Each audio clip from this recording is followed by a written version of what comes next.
Halo semuanya, jadi di video kali ini aku bakalan nge-review salah satu novel teen lead yang mungkin bisa jadi bahan bacaan kamu di liburan mid-year atau musim panas. Ya, musim panas emang ada di Indonesia.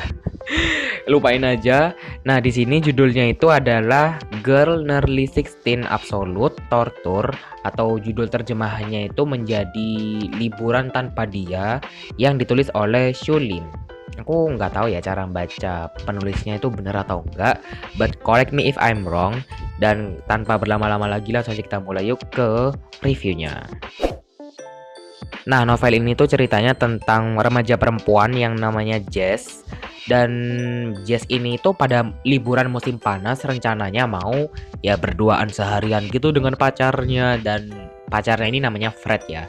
Tapi di satu siang, Jess ini tuh harus menghadapi kenyataan yang lumayan pahit karena ibunya ini tiba-tiba ngajak dia berlibur untuk mengunjungi ayahnya. Ya, biasanya sih Jess ini kayak akan menampilkan respon yang seneng banget gitu terhadap kunjungan ayahnya ya. Dan memang salah satu hal yang dinantikan Jess ini tuh adalah mengunjungi ayahnya. Dan ya Fred juga tahu akan hal itu sih sebenarnya. Oh ya, FYI, memang ayah dan ibu Fred ini tuh kayak berpisah gitu dari lama. Nah, karena kebingungan harus melakukan apa gitu kan, jadi nggak ada yang bisa dilakuin Jess selain menuruti kemauan ibunya yang untuk berlibur itu gitu loh. Tapi Jess tahu kalau perjalanan kali ini kayak akan membuatnya bosen setengah mati gitu ya, karena dia juga harus menerima kenyataan kalau ibunya ini juga akan membawanya ke tempat-tempat yang mengandung nilai sejarah gitu sih. Dan juga kayak apa ya? Jazz ini tahu kalau dia bakalan dapat kuliah sejarah di sepanjang perjalanannya itu. Ya, di sini diceritakan kalau mereka kayak ke gereja tua atau mungkin ke kota-kota yang menyimpan sejarah gitulah ya. Nah, di hati kecilnya Jazz ini dia tuh kayak dapat pertanyaan, sebenarnya kedua orang tuanya ini tuh kenapa sih kok berpisah? Dan dari situ Jazz ini sebenarnya berencana untuk membuat liburan ini ya tampak menyenangkan lah ya. Nah, tapi Jess ini juga merasakan kekalutan karena dia tuh mikir yang macam-macam kalau Fred ini akan berbuat sesuatu dengan cewek yang lain ya saat dia nggak ada gitulah ya. Dan tapi ya lambat laun Jess ini tuh mulai merasakan atau menyadari kalau kebahagiaan itu memang selalu datang secara tidak terduga. Nah, di sini kamu bisa baca sendiri untuk mengetahui gimana sih kelanjutannya kisah Jess ini dan perjalanan impromptunya itu. Ya, pokoknya aku suka banget lah. Nah, di sini kita akan review novel ini. Yang pertama, dia ini pakai sudut pandang orang ketiga yang fokusnya memang pada Jess sih. Dan meskipun pakai POV orang ketiga, aku tetap bisa mengetahui, para pembaca itu tetap bisa mengetahui isi dari pikiran masing-masing tokoh yang ada di dalam sini. Dan selain itu, penggambaran sifat ataupun penampilannya itu aku juga suka banget. Oh ya, ngomongin penggambaran atau deskripsi, di sini aku juga suka dengan bagaimana penulisnya ini menyusun kata-katanya ya. Dan cara penulis merangkai katanya itu menurut aku ya kayak kedengaran blak-blakan dan kayak apa adanya gitu, tapi tetap membuat kata-katanya ini tuh enak untuk dibaca.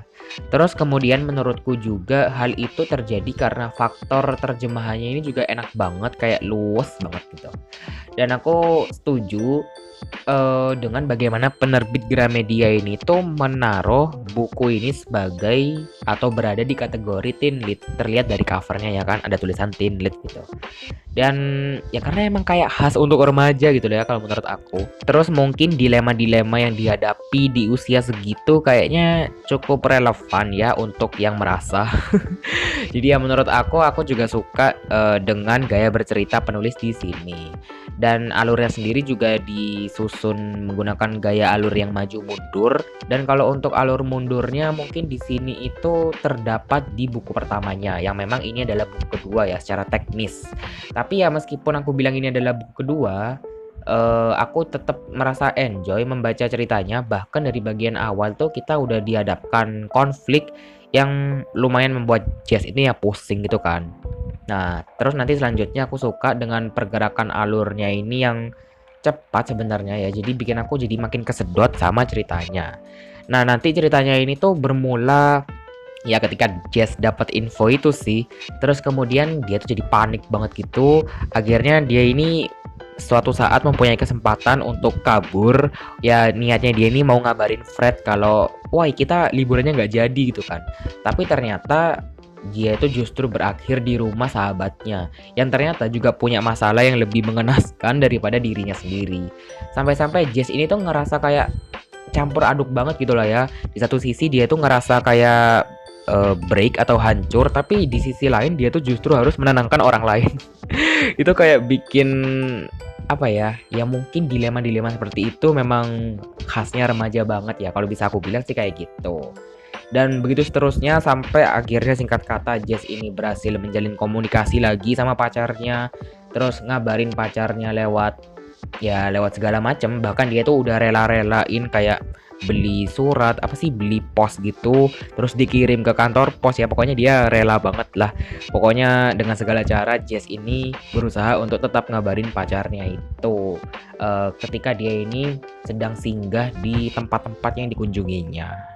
Kalau untuk toko-toko di sini sebenarnya emang gak terlalu banyak, dan semakin ke belakang kita akan diperkenalkan dengan beberapa toko yang baru. Dan aku suka sifatnya itu menurutku unik semua. Penggambaran tokohnya itu baik dari karakter atau penampilan itu menurut aku kayak ya bervariasi, dan aku suka sih bagaimana cara penulisnya ini membentuk tokoh-tokoh yang seperti itu. Jadi kayak novel ini kerasanya beragam banget gitu lah ya.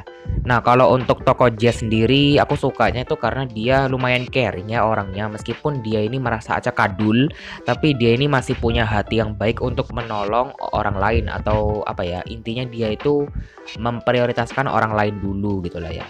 Nah, ya, tapi di satu sisi dia ini kayak overthinker banget ya. Ya khasnya remaja. Lagi-lagi aku nggak bisa bilang gimana ya. Aku pokoknya bisa, kalau aku bila boleh ngomong ya, sebenarnya tokoh Jess ini memang merepresentasikan remaja ya kalau menurut aku. Dan aku juga bisa merasakan kekalutan yang Jess alami ya seandainya aku ini ada di posisinya Jess. Nah, di sini aku membahas yang aku suka. Nah, di sini hal pertama yang aku suka dari novel ini tuh adalah selain karena keluasan penulis ya ini yang merangkai kata-katanya tadi itu yang sudah aku sempat singgung. Di sini aku juga suka dengan vibe-nya itu kayak emang summer banget, dan ya itu memang terbukti dari latar waktu.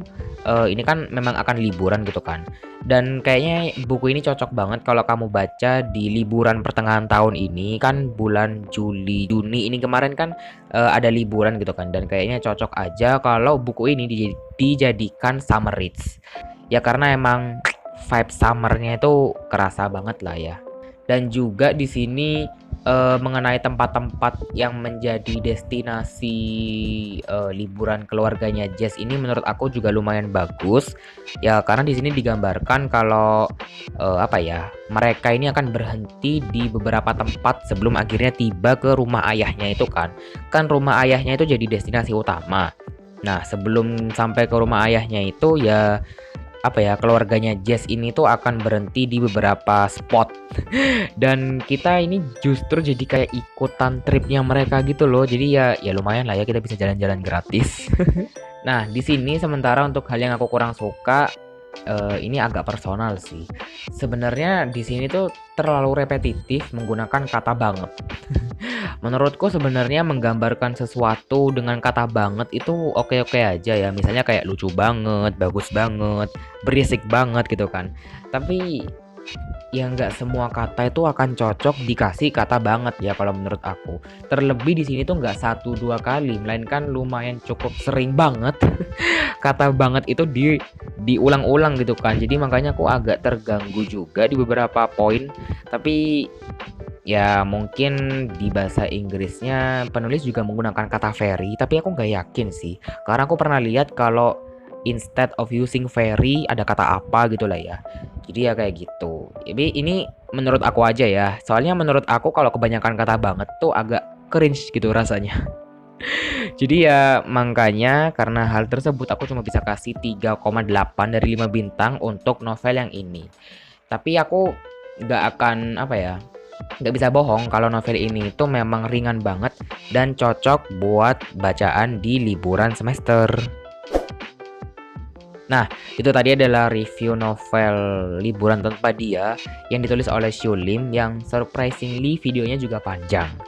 Jadi kita akhiri dulu videonya sampai sini daripada videonya tambah panjang, and I'll see you on my next one. Bye bye.